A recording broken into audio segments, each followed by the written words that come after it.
Seja bem-vindo a mais um vídeo aqui no canal Virtual Education e vamos aí para mais uma questão do Enem, Enem 2019.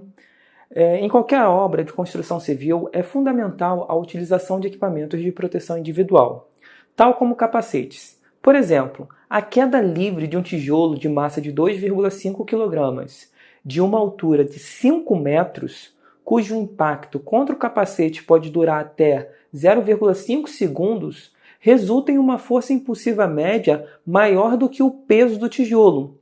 Suponha que a aceleração gravitacional seja de 10 metros por segundo ao quadrado e que o efeito da resistência do ar seja desprezível. A força impulsiva média gerada por esse impacto equivale ao peso de quantos tijolos? Bem, essa questão é uma questão que realmente dá um trabalhinho comparado com as questões que caem no Enem. E o trabalho é o seguinte: primeira coisa que você deve lembrar é que quando você está falando de força impulsiva, você está falando de uma força que é calculada via variação do momento. Como assim? A fórmula principal para a gente estar resolvendo essa questão é essa aqui. O impulso é igual a força vezes o tempo. A variação do tempo. Então, o que acontece? Quando um objeto cai, no momento que esse objeto cai, ele atua por um tempo. Por exemplo, digamos que minha mão seja de capacete, e aí aqui está caindo o tijolo. Aí o tijolo vai caindo, ele atua por um tempo sobre o capacete e depois para. É o tempo de atuação e não o tempo de contato. Ele atua e aí finalmente para. Esse tempo de atuação, ele vai influenciar na força que o capacete pode sentir. Por exemplo, se eu pego um capacete e coloco um tijolo em cima do capacete, provavelmente ele não vai quebrar o capacete. Por quê? A força que o capacete está aguentando é a força do peso de um tijolo. Mas se eu deixo o tijolo cair aqui de cima, quando ele colide com o capacete, essa colisão ela leva um tempo acontecendo, tá? Isso vai estar relacionado a um impulso. E a força que o capacete vai ter que aguentar é uma força maior do que o peso do próprio tijolo. Essa é a ideia. Então, para eu estar calculando essa força que o capacete aguenta quando é uma queda, ao invés de eu simplesmente colocar um tijolo em cima, eu vou estar calculando uma força impulsiva, que vai derivar, no caso, do nosso impulso, tá bom? Então, essas informações, eu só preciso saber o ΔT, o impulso, e aí eu acho a força impulsiva. Só que, de acordo com as minhas informações, eu já tenho o ΔT, tá aqui, ok? A aceleração da gravidade e a altura são informações que, a princípio, não entram aqui diretamente. Eu preciso saber como vou calcular o impulso para depois calcular a força. Então, a resposta vai sair dessa expressão. Aqui está a minha força impulsiva. Então, eu tenho que achar esse cara. Esse aqui já está ok, eu já tenho ele, só que eu não tenho o impulso. Eu preciso determinar um impulso, ok? E depois que eu determinar o impulso, que eu vou determinar aqui, eu volto nessa expressão e finalizo minha conta.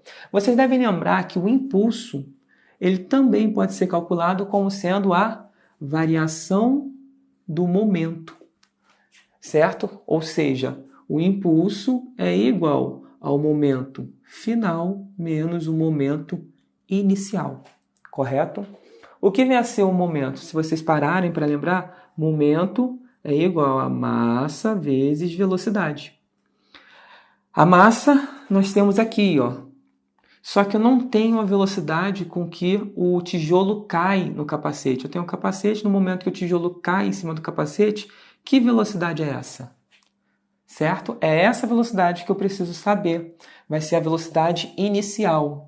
E a velocidade final, a princípio, depois que ele cai no capacete, o tijolo para. A velocidade final, ela vai ser zero, porque, a princípio, aqui o tijolo está caindo.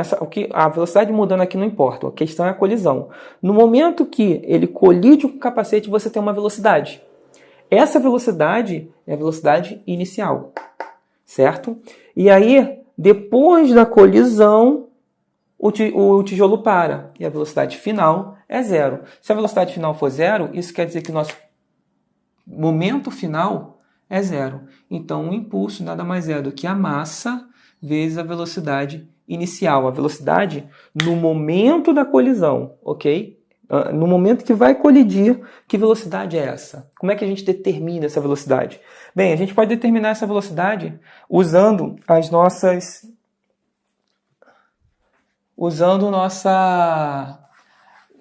equações da cinemática. O que sabemos é o seguinte: temos aqui um prédio, aqui está o capacete, a princípio, ok?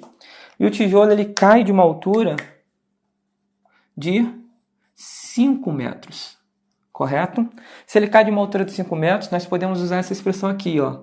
V quadrado é igual a V0 ao quadrado mais 2A vezes ΔS, Torricelli, aonde o tijolo aqui em cima, a princípio no momento da queda, uma queda livre, a velocidade inicial é 0, correto? E aí, quando o tijolo vai caindo aqui, ele vai ganhando velocidade, e que vai ser a velocidade final. Essa velocidade final é justamente a velocidade com que ele colide aqui no nosso capacete, certo? Então, a velocidade final vai ser igual, velocidade final ao quadrado vai ser igual 2 vezes a aceleração aqui, A é a gravidade foi dada na questão, vale 10, então vai ficar 2 vezes 10 vezes ΔS. Quem é o nosso ΔS? ΔS é todo esse trajeto aqui, que é 5, ok? Então, a velocidade final vai ser 2 vezes 10, 20, vezes 5, 100. Então, a velocidade final vai ser, pega esse quadrado e joga para o outro lado, a raiz de 100, que é igual a 10 metros por segundo. Então, a nossa velocidade aqui do nosso impulso vai ser igual a massa, que é 2,5, vezes a velocidade no momento da colisão, a velocidade aqui no momento que ele vai colidir, a velocidade com que ele bate no capacete, certo? É de 10 metros por segundo. Portanto, o impulso vale 25, correto? Esse é o valor do impulso. A unidade do impulso, a gente pode ver aqui, usando até essa expressão aqui, nada mais é do que Newton segundo, ok? Newton por segundo. E aí, o que a gente vai fazer é o seguinte, agora nós determinamos o valor do impulso. Está aqui. Esse é o valor do impulso. Agora, substituindo aqui na nossa expressão, eu tenho que o impulso vale 25, a força é o que eu estou procurando, e o ΔT vale, está aqui, ó, foi dado na questão, 0,5. Então, a força vai ser igual a 25 dividido por 0,5. A força vai ser igual a 50 newtons. A pergunta que foi feita é: a força impulsiva ela equivale a quantos tijolos na prática? Lembrando que um único tijolo tem o peso de massa 2,5, gravidade 10. Então, um tijolo tem um peso de 25 newtons. Mas se você deixar um tijolo cair de uma altura de 5 metros, aí o que o capacete vai sentir vai ser uma força impulsiva de 50, que na verdade equivale a 2 tijolos, ok? Então a nossa opção aí é a opção B, tá bom? Essa questão é uma questão bem complexa para uma prova de Enem. Eu diria que talvez seja a questão mais difícil de 2019, do Enem 2019.